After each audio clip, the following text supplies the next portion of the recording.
Welcome to Savitri classes.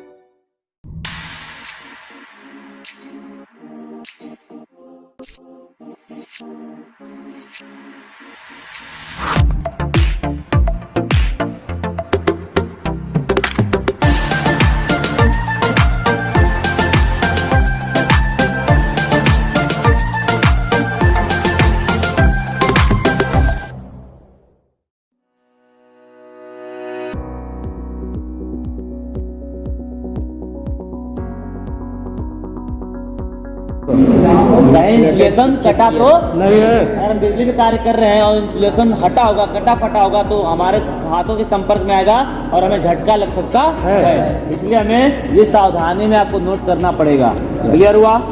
Without और इसका कोई प्रयोग नहीं होता है सर? नहीं बाबू, बस खींचने में होता है, काटने में, खींचने में, काटने में होता है। उखाड़ने में या कील को आपको उखाड़ना है या वायर को काटना है या फिर वायर के ऊपरी हिस्से को काटना है तो हम इसका प्रयोग करेंगे। अब ये आपका wire stripper, insulated wire stripper क्या करता है? ये तारों को छीलने के लिए और वायर को काटने के लिए।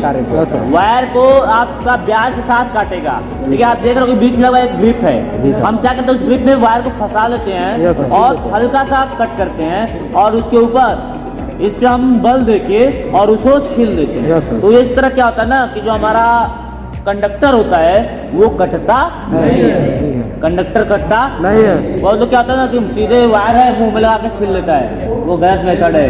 अगर लाइव वायर रहा झटका दे देगा आपको, आपकी जिंदगी जा सकती है। इसलिए कभी भी याद रखिएगा कि लाइव वायर पे या कार्य करते समय कभी भी मुंह से नहीं छीलना है, दांत से नहीं छीलना है। ठीक है, जीभ के संपर्क में आएगा और जेब में पानी है फिर तो काम खत्म हो जाएगा। ठीक है, फिर हमें रैया में जाना पड़ेगा। ठीक है, तो ये है आपका इंसुलेटेड वायर स्ट्रिपर। क्लियर हो गया? Yes sir. ये 75 mm से 150 mm तक के पाए जाते हैं। यानी कि छोटा साइज है, छोटा कार्य तो छोटे में ही होगा और अगर बड़ा कार्य होता है कंपनी में जाता है तो वहाँ पे 150 तक पाए जाते हैं। क्लियर हुआ? Yes sir. उसके बाद आपका ये भी जो होता है ना, ये भी साइज पे होता है। 1.5 mm से स्टार्टिंग होती है, एक छोटा होता है इससे और एक बड़ा होता है, एक हैवी ड्यूटी वाला होता है। ठीक है, तो अलग अलग साइज के आधार पे अभी आप उसको क्या करते हैं, बांट सकते हैं। उसके बाद हमारा होता है long nose plier, flat knows plier, round knows plier, अलग अलग प्लायर्स होते हैं। जैसे जैसे उसका प्रयोग होगा हम आपको उसमें क्या करेंगे बताते जाएंगे। क्लियर हुआ? उसके बाद ये आपका क्या है? चीजल मतलब चीजल यानी कि ये स्ट्राइकिंग हेड, इसी पे छोड़ देते हैं ना। ये ऊपर वाला हिस्सा क्या रहता है? Striking head. और ये नीचे वाला हिस्सा टिप कहलाती है और ये हिस्सा ब्लेड। ये सामने वाला हिस्सा जो है ब्लेड कहता है और यहाँ से लेके और यहाँ तक सैंक या बॉडी, सैंक या बॉडी। और याद रखिएगा कोई भी चीजल होगा ना वो एक ही धातु से बना होगा, एक ही धातु से, मतलब किसी भी धातु के एक टुकड़े से ही बना होगा। ये नहीं हम उसको सोल्डरिंग वेल्डिंग कर देंगे तो चोट जब हम मारेंगे ना तो वेल्डिंग टूट जाएगा। तो किसी भी धातु के एक टुकड़े से ही क्या होगा हमारे ये चीजल बना होता है। तो ये हमारा कौन चीजल है? Cold chisel. एक कोल्ड चीजल होता है, एक हॉट चीजल होता है। ठीक है, तो कोल्ड चीजल जो होता है वो किसी भी ठंडी वस्तु को काटने के लिए होता है और जो हॉट चीजल होता है ना, जब हम गर्म करते किसी भी धातु को उस पर चोट देने के लिए, उसको काटने के लिए हम हॉट चीजल का प्रयोग करते हैं। तो ये आपका कलर से आप वो मत होइएगा, इसका कलर उड़ गया तो उसमें आपको कोई दिक्कत नहीं है। तो क्या ये चीजल है? Cold chisel. इसका प्रयोग कहाँ होता है? बोर्ड को काटने के लिए, बोर्ड के स्लैट को बनाने में या वायरिंग करते समय झिर्रियों को काटने में, मतलब दीवार में जो झिर्रियाँ होती है काटते हैं ना उसमें होता है। जैसे मान लीजिए कि हमने ग्राइंडर से या कटर से तो हमने कर दिया, फिर भी कहीं होता है एडजस्ट नहीं होता है तो वहाँ पे हम उसका प्रयोग नहीं करते, वहाँ पे हम छेनी का ही प्रयोग करते हैं, यानी कि चीजल का प्रयोग करते हैं और हैमर का प्रयोग किया जाता है। ये हमारा क्या है? Striking head. याद रखिएगा ये क्या? Striking head. इसी पे हम किसी भी हैमर से चोट करते हैं। क्लियर हुआ? Yes sir. चलिए उसके बाद हमारा अगला आता है स्क्रू ड्राइवर। कौन सा? हैवी है सर। भाई देखो ये चढ़ा हुआ है, इंसुलेटेड स्क्रू ड्राइवर है। तो इंसुलेटेड स्क्रू ड्राइवर अगर कोई भी पूछे कि ये क्या है तो आप सीधे बताओगे सर ये इंसुलेटेड स्क्रू ड्राइवर है 150 mm या 250 mm में, ठीक है। सीधा सीधा आपका जवाब होगा। अब हमने बताया था कि ये मुख्यतः हम लोग जो काम करते हैं ना वो दो प्रकार के काम करते हैं, एक फ्लैट होता है और एक फिलिप्स होता है। एक फ्लैट होता है और एक फिलिप्स होता है। फ्लैट वाला जो होता है वो आपका माइनस होता है, ये हो ना, ये इसका ब्लेड है, ये हमारा टिप है, यहाँ से यहाँ तक सैंक है और ये हमारा हैंडल है, मुठिया है। क्लियर हुआ? अब ये भी क्या होते हैं, अलग अलग साइज में पाए जाते हैं। ये जो है ना ये हैवी ड्यूटी है, यस सर, हैवी कार्य के लिए, हैवी स्क्रू के लिए, कसने के लिए इसका प्रयोग किया जाता है। नॉर्मल में हम लोग ये छोटे साइज के हमारे आते हैं नॉर्मल प्रयोग करने के लिए। तो ये भी क्या होते हैं, अलग अलग साइज के आते हैं। 75 mm से लेकर 250 250 mm तक के आपके स्क्रू ड्राइवर या उससे बड़े स्क्रू ड्राइवर जो है मार्केट में अवेलेबल है, लेकिन हमारे इलेक्ट्रिशियन में अधिकतर 250 mm तक के ही कार्य में आते हैं। कोई डाउट? कोई दिक्कत? उसके बाद ये है आपका फिलिप्स स्क्रू ड्राइवर। यहाँ पे देखो इसकी दांतें कड़ी है 4। इसकी जो है ना ये फिलिप टाइप के स्क्रू ड्राइवर को कसने के लिए काम में आते हैं, इसलिए इसका नाम पड़ा है Phillips screwdriver. Phillip type के स्क्रू ड्राइवर को कसने के लिए या खोलने के लिए प्रयोग होता है। इसमें आपको 4 दांतें होती हैं जो कि हमारे हेड में जो होता है वो होता है, उसके बाद हम इसको खोलते या कसते हैं। कंडीशन वही है, ये हमारा टिप होता है और इसमें ब्लेडें नहीं होती, ठीक है।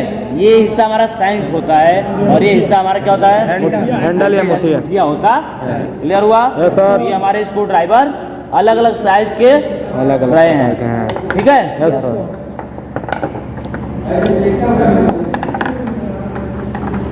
चलिए उसके बाद आता है, हम लोग ने कल ही पढ़ा था पुली और पुलर। जी सर, पुली पुलर और बियरिंग पुलर, सब बताएंगे। पुली पुलर और बियरिंग पुलर, ठीक है। तो ये जो है हमारा ये क्या है, ये पुलिंग पुलर, पुली पुलर है बाबू, 3 लेग है ना। यस सर, तो ये पुली पुलर है। देखो ये एडजस्टेबल इसका लेग है, एडजस्ट हो रहा है ना। अगर चौड़ा करना है तो इसको हम एडजस्ट कर सकते हैं, या छोटा करना है तो हम छोटा कर सकते हैं, और छोटा करना है तो इसको, यानी कि ये नट बोल्ट पे कसे गए, यहाँ पे दिखाई दे रहा है ना, नट बोल्ट इसमें लगे हुए हैं। और अगर आपको निकालना है तो हम क्या करते हैं, हम इसको लगा के और उसके बाद इसको हम पकड़ लेते हैं और इसकी सहायता से, स्पैनर की सहायता से क्या करते हैं, इसको खोलते या खोलते हैं, जिससे कि ये जो होता है ना सैंक, बॉडी में सैंक में क्या करता है, सैंक में दबाव डालता है, जिससे कि जो बियरिंग होती है या पुली होती है वो ऊपर की तरफ आती है और वो सॉफ्ट से निकल जाती है। क्लियर हुआ? कोई डाउट? ये क्या है, ये पुलिंग पुलर है। पुली है, पुलिंग नहीं है, पुली। पुली पुलर, ये आपका पुली पुलर है। और ऐसा ही देखो, ये दो पैर के भी होते हैं और 3 पैर के भी होते हैं। जैसे कि हमारा ये है 2 पैर का, ठीक है, ये 2 पैर का दिखाई दे रहा है, यानी कि जहाँ पे एडजस्ट नहीं हो सकता है वहाँ पे हम 2 पैर वाले का प्रयोग करते हैं, ठीक है। तो ये देखो, हमने इसको घुमाएंगे तो आसानी से खुल जाएगा ऊपर जी। स्क्रू थ्रेड है, ये दिखाई दे रहा है ना थ्रेड, तो ये आपका स्क्रू टाइप थ्रेड है, तो ये आसानी से खुल जाएगा। उसके बाद हम ऑब्जेक्ट में जो भी हमारी वस्तुओं को निकालना होगा, हम इसको निकालने लगा के और फिर इसको हम क्या करेंगे, स्पैनर की सहायता से टाइट करेंगे, कसेंगे, तो क्या हो जाएगा, ये जाके सैंक मिलेगा, यानी कि सॉफ्ट मिलेगा और सॉफ्ट पे ये अंदर हो जाएगा और दबाव डाल के इसे आराम से निकाल सकते हैं विदाउट, नहीं सर कोई दिक्कत। चलिए गुड। तो ये हमारा पुली पुलर है, ठीक है। उसके बाद हमारा अगला टूल्स जो है बाबू वो है wire gauge, standard wire gauge. Standard SWG का शॉर्ट नेम होता है, S और स्टैंडर्ड, W फॉर वायर और G फॉर गेज। इसे हम बोलते हैं स्टैंडर्ड वायर गेज या SWG। विदाउट नहीं सर, कोई दिक्कत। अब हम इसको जानेंगे। इसमें आप लोग देख रहे हो स्लॉट कटी हुई है, कटी है स्लॉट, यस सर, सीरिया कटी है, यस सर। जितना ज्यादा नंबर होगा उतना पतला वायर होगा। सबसे इसमें जो SWG होता है वो 0 नंबर से लेके और 36 नंबर तक के होते हैं। ये 2 आकारों में पाए जाते हैं। इसकी प्रकृति जो होती है वो 2 प्रकार की होती है। एक आपका सर्कल टाइप का होता है और एक टाइप का जो होता है वो आपका फ्लैट होता है, यानी कि रेक्टेंगुलर, स्केल टाइप का रेक्टेंगुलर आयताकार होता है, ठीक है। अब इसमें देखो आप क्या करते हैं, इसमें यहाँ पे आपका नंबर लिखा हुआ है, जैसे ये सबसे बड़ा है तो यहाँ पे 0 नंबर आपका लिखा हुआ है, ये जो सबसे बड़ा है वो 0 नंबर और सबसे जो छोटा है वो इसके ठीक नीचे वो 36 नंबर लिखा हुआ है। अब इसमें हम वायर को मापेंगे कैसे, तो हम वायर को ऊपर से डालते हैं, ये नहीं कि हम वायर को इसमें से नहीं घुसाएंगे, ऊपर से डाल, हम वायर को ऊपर से डालते हैं। और जब हम वायर को ऊपर से डालेंगे तो जिसमें ये थोड़ा सा दिक्कत होके एडजस्ट हो जाएगा वो हम मानेंगे उस नंबर का वायर है। लेकिन एक बात ध्यान दीजिएगा, जो आपके वायर होते हैं ना वो SE टाइप के होते हैं।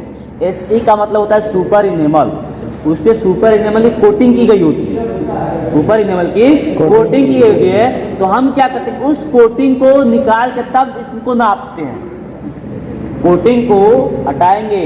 और कोटिंग को हटाने के लिए हमें ब्लेड से या नाइफ से इसको खरोचना पड़ता है। और खरोचने में ध्यान रखना चाहिए कि उस पर ज़्यादा खरोचना है जिससे कि कंडक्टर की कंडक्टिविटी जो होती है, चालकता जो होती है वो खत्म हो जाए। तो हम क्या करेंगे, आराम से डालेंगे, जिसमें थोड़ा सा दिक्कत आ जाएगा, मतलब आराम से वो आप समझ उतने नंबर का वायर है। और एक 0 नंबर से लेकर 36 नंबर तक के वायर होते हैं। जो आपका सीलिंग फैन होता है, ऊपर वाला फैन, उसमें 34, 35, 36 नंबर से क्या होती है, वायरिंग होती है 34, 35 और 36। जो हमारा टेबल फैन होता है, फराटा जिसे हम लोग बोलते हैं, 32, 33, 34, 32, 33, 34, 28 से लेकर 32 तक के वायर जो होते हैं वो हमारे छोटे ट्रांसफार्मरों और मोटरों में उनका प्रयोग होता है। जो होते हैं छोटे छोटे मोटर, उसमें उनका प्रयोग होता है। और उसके बाद बड़े मोटरों में प्रयोग होता है। और 18 नंबर से लेके और 8 नंबर तक के जो वायर होते हैं ना वो यूज होते हैं हमारे वायर में। जो हमारा हाई टेंशन वायर जाता है, वायरिंग नहीं, हाई टेंशन जो वायर जाता है उसमें ये यूज होते हैं। उसके बाद हम अर्थिंग करते हैं, उसमें इसका प्रयोग होता है। मतलब वायर अलग अलग नंबर के होते हैं। मतलब नंबर का मतलब क्या है, उसका व्यास। नंबर का मतलब क्या है, व्यास, कि उसका व्यास कितना है। तो ये क्या हुआ आपका वायर गेज, कौन सा, स्टैंडर्ड। तो ये पूछे तो सिर्फ वायर गेज नहीं बोला है, standard wire gauge, standard wire gauge. Clear हुआ? उसके बाद हम आते हैं हैमर। हैमर यानी कि हथौड़ा, दिखाई दे रहा है हैमर।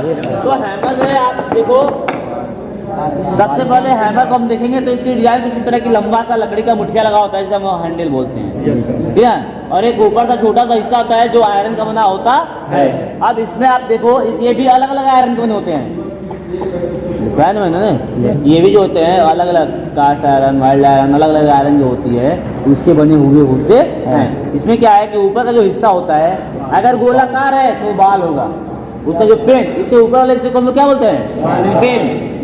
ऊपर वाले हिस्से को हम लोग पेन बोलते हैं। अगर गोल है तो बाल के आकार का है तो बाल पेन हो जाएगा, अगर क्रॉस आकार का है तो क्रॉस पेन हो जाएगा, और स्ट्रेट है तो स्ट्रेट पेन हो जाएगा। ये कैसा है, बाल पेन। बाल गोल है तो गोलाकार होगा तो क्या हो जाएगा, तो ये बाल पेन हैमर पूरा कहा जाएगा। ऊपर वाला हिस्सा बाल कहलाएगा यानी पेन कहलाएगा, और ये बीच वाला हिस्सा, जो बीच वाला हिस्सा दिख रहा है इसका थोड़ा सा पतला हुआ है, ये इसका नेक कहलाएगा। नेक यानी कि गर्दन, नेक यानी कि गर्दन।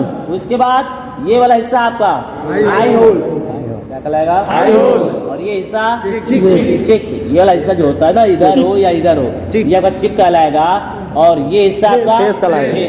किसी भी वस्तु पे हमें फेस से चोट मारना है, बाल से चोट नहीं मारना है। किससे मारना है, फेस से। हमें फेस से चोट करना है। अब जैसे हम छेनी के बारे में पढ़े थे, चीजल के बारे में, तो ये हमारा क्या है, स्ट्राइकिंग हेड है। तो हम क्या करेंगे ना, जब हम इसे चोट मारेंगे तो इसे फेस से मारेंगे, ना कि बाल से। बाल का उपयोग क्या होता है, ठीक है, बाल का उपयोग अधिकतर संतुलन बनाए रखने के लिए होता है। संतुलन बनाए रखने के लिए, जैसे हम उठा मारते हैं ना, तो ये संतुलन बनाए रखेगा। ठीक है, तो ये हमारा कौन सा हैमर है बाबू, बाल पेन हैमर। बाल पेन हैमर है। और हमारे इलेक्ट्रीशियन में 250 ग्राम से 1 केजी तक के बाल पेन हैमर यूज होते हैं। जो हैवी वाले होते हैं वो किसी धातु काटने के लिए होते होंगे या फिर झिरिया काटने के लिए होते हैं। क्लियर हुआ? उसके बाद क्या हैमर, कौन सा हैमर है, आप देख रहे हो कि इसमें भी वही सेम प्रक्रियाएं हैं, लेकिन इसका जो पेन है वो फ्लैट टाइप का है। यानी कि इसका प्रयोग जो होता है ना वो कीलों को निकालने के लिए होता है। इसका अधिकतर प्रयोग कारपेंटरी ट्रेड में होता है, बढ़ईगिरी, कारपेंट्री से बोलते हैं। तो इसका जो अधिकतर प्रयोग होता है ना वो बढ़ई गिरी में होता है, कारपेंट्री विभाग में होता है। ये आपका क्ला है, ये आपका आयोल है, ये आपका चिक है, ये आपका फेस है। क्लियर हुआ? चलो गुड। इसके बाद ये क्रॉस है या स्ट्रेट है? स्ट्रेट है ये आपका स्ट्रेट है, ये फेस स्ट्रेट है ना, ध्यान देना है। हैंडल के स्ट्रेट रहे या फेस के स्ट्रेट रहे, सीधा रहे तो ये स्ट्रेट हो जाएगा। और जैसे ही ये स्ट्रेट वाला हिस्सा ऐसे हो लंबा हो जाए तो इसको क्रॉस कर रहा है, किसको? फेस को। फेस को क्या कर रहा है? क्रॉस कर रहा है, तो क्या हो जाएगा? क्रॉस पेन हैमर हो जाएगा। क्लियर हुआ? बाकी पोजीशंस आपकी वही है सब, eye hole, face, pen, handle. Clear हुआ? कोई डाउट? चलो गुड। तो बेल, पोल पोल पोल या बेल कहते हैं इसको, ठीक है। चलिए ये इतना हो गया। अब हम लोग पढ़ेंगे वुडन मैनलेट या वुडन हैमर। लकड़ी का बना हुआ है तो इसे हम बोलते हैं वुडन मैनलेट या वुडन हैमर। इसका प्रयोग शीट मेटल में होता है। कहाँ होता है? Sheet metal. शीट मेटल का प्रयोग यानी कि जो बक्से बनाते लोग वो इसका प्रयोग करते हैं। तो इलेक्ट्रिशियन में कहाँ होता है? तारों को अगर टेढ़ा हो गया तो टेढ़े वायर को सीधा करने के लिए इसका प्रयोग किया जाता है। ये अलग अलग साइज और अलग अलग वजन के होते। क्लियर हुआ? नायलॉन मैलेट या मैलेट, नायलॉन मैलेट, नायलॉन नाम इसलिए दिया गया है कि इसके जो दोनों फेस नायलॉन के होते हैं, वो नायलॉन के बने होते हैं। इसका प्रयोग कहाँ करते हैं? इसका भी प्रयोग हम तारों को सीधा करने के लिए करते हैं। जो हार्ड तार होते हैं उनको सीधा करने के लिए करते हैं। इसमें एक खासियत ये होती है कि इसको हम चाहें तो अगर खराब हो जाएगा तो इसको हम बदल सकते हैं, हम खोल के इसको बदल सकते हैं। ठीक है, तो ये आपका चेंजिंग हो सकता है, कोई दिक्कत इसमें नहीं है। इसमें भी वही सेम है, दोनों तरफ फेस है। ये आपका सैंक हो जाएगा और ये आपका सैंक को ये पूरा बॉडी यानी कि हैंडल। क्लियर है? और ये इस पे इंसुलेशन चढ़ा हुआ है, इंसुलेशन इस पे यहाँ पे चढ़ा हुआ है। ठीक है, अब ये है हमारा मेजरिंग स्केल। मेजरिंग टूल में आता है। किसको मेजर करने के लिए? वायर को मेजर करना है या ड्राइंग में हमें मेजरमेंट करना है, वायरिंग में मेजरमेंट करना है तो मेजरिंग स्टील स्केल। स्टील का बना हो तो स्टील स्केल होगा और प्लास्टिक बना तो सिर्फ स्केल होगा। तो इसका प्रयोग होता है। क्लियर हुआ? सीजर, कैंची, क्या प्रयोग होता है कैंची का? क्या वायर काटने के लिए होता तो ये क्या इसका प्रयोग जो होता है हम लोग टेप काटने के लिए भी करते हैं, या जब हम लोग वाइंडिंग करते हैं किसी भी चीज की तो उसमें कपड़ा आता है, जिसे हम लोग एम्पायर क्लॉथ बोलते हैं। एम्पायर क्लॉथ को काटने के लिए या अलग अलग प्रकार के पेपर होते हैं, ट्रांसपेरेंट पेपर होते हैं, उनको काटने के लिए इसका प्रयोग किया जाता है कैंची यानी कि सीजर कहते हैं। इसके बाद ये पोकर, इसी की बात हो रही थी। पोकर बोर्ड में छेद करने के लिए या मार्किंग करने के लिए पोकर का प्रयोग किया जाता है। ये हमारा मुठिया होता है और ये हमारा सैंक होता है और ये हमारा टिप होता है। ये सब पोकर कहते हैं, इसको होता है सुआ।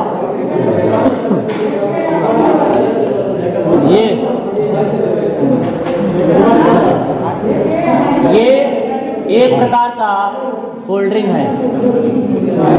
इसमें हैंडल लगा होता है। हमने लिखा था कि इसमें कापर बिट होता है। Yes sir. तो यही वो कापर बिट है।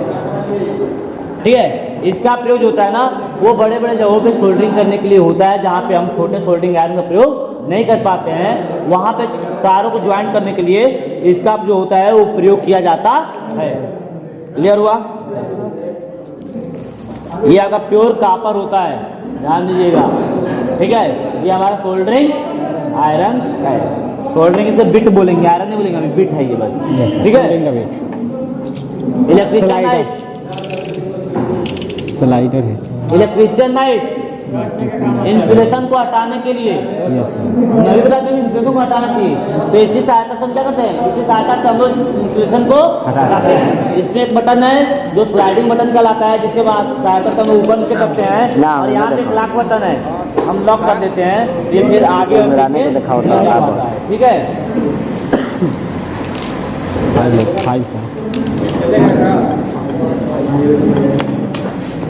File, flat file, flat file है, ये पूरी तरीके से फ्लैट है। आप देख रहे हो कि इसका जो है वो 2/3 पार्ट एक समानांतर है और आगे का पार्ट क्या हो गया है, टेपर हो गया है, झुका हुआ है ना, हिस्सा टेपर हुआ है। तो ये हमारा फ्लैट फाइल है, ये इसकी मुठिया है और ये जो लोहे का ये लगा हुआ क्या है, फेरोल। इसको लॉक करने के लिए फेरोल का प्रयोग किया जाता है। इसका प्रयोग कहाँ होता है, करने सर धातुओं के आकार गीला करने के लिए सर, जाप को समतल करने के लिए, या वो धातु हो या हमारा प्लाईवुड हो, किसी भी धातु को समतल करने के लिए इसका प्रयोग किया जाता है। उसके बाद थर्मल चीजल, थर्मल चीजल लकड़ी के बोर्ड काटने के लिए हम इसका प्रयोग करते हैं। ये हमारा मुठिया, फेरूल और ये हमारा ब्लेड हो जाएगा और ये हमारा टिप हो जाएगा। यही है ना, इसकी सहायता से हम लकड़ी के बोर्ड को काटते हैं। Pencil, sorry centre punch, centre punch बीच में आकर ये नर्लिंग किया हुआ हिस्सा है पकड़ने के लिए कि अगर आप पकड़ के इसे पंच करो तो स्लिप ना हो। सेंटर पंच है। सेंटर पंच का काम क्या होता है, किसी भी जात को काटने से पहले उसमें निशान लगाने के लिए इसका प्रयोग किया जाता है सेंटर पंच का। इसका जो पॉइंट होता होगा ये आपका 60 डिग्री पे टर्निंग है, मतलब नुकीला है, 60 डिग्री पे ये टर्निंग है। गुनिया, ट्राई स्क्वायर, ट्राई स्क्वायर से बोलते हैं, हिंदी में इसे हम लोग गुनिया बोलते हैं, ठीक है, गुनिया। इसका प्रयोग क्या होता है बाबू, इसका प्रयोग हमें किसी भी धातु को समतल, लाइन नहीं खींचना है इसे, किसी भी धातु को समतल हमें देखना है। जैसे मान ये है तो हम इसमें देखेंगे अगर ये समतल है तो एकदम कहीं नहीं छोड़ेगा जगह, और थोड़ा सा भी अगर ऊपर नीचे होगा तो ये वहां से आपको जगह छोड़ देगा, जिसके मतलब जिसके कहाँ समझेंगे कि हमें कहाँ पे इसको अभी और फाइलिंग करनी है। ये हमारा दुनिया है, इसे भी लिखवाना बाकी है, ठीक है। ये इसका ब्लेड होता है, ध्यान दो, ये इसका ब्लेड होता है और ये इसका स्टॉक होता है। हाँ, 90 डिग्री बना रहा है ना, ये राइट एंगल है आपका। और उसके बाद इसको तो आप जानते ही हो, double ended open span, double ended open, दोनों तरफ से खुला हुआ है तो डबल एंडेड ओपन स्पैनर इसे हम बोलेंगे, ठीक है। ये अलग अलग साइज, अलग अलग नंबरों के आते हैं, अलग अलग चीजों में प्रयोग होते हैं। क्लियर हुआ? और उसके बाद ये हमारा होता है डिवाइडर,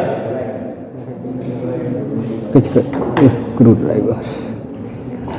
किसी भी चीज को डिवाइड करने के लिए इसका प्रयोग किया जाता है, ठीक है ना। इसी में आपको मैं पढ़ाऊंगा डिवाइडर के अलावा, ठीक है, हो गया ना। अगर हमें डिवाइड करना है तो हम क्या करेंगे, हम पहले स्केल पे माप लेंगे और उसके बाद वहां से हम इसको डिवाइड कर सकते हैं, ठीक है। इसी में आपका होगा ना कैलिपर, कैलिपर हम कल बताए थे ना। कैलिपर आपका कई प्रकार के होते हैं, जिसमें मुख्यतः 3 है, इनसाइड कैलिपर, आउटसाइड कैलिपर और jenny caliper. Inside caliper, outside caliper और जेनी कैलिपर। क्लियर हो गया? कोई डाउट? चलो ठीक है, आज के लिए इतना ही।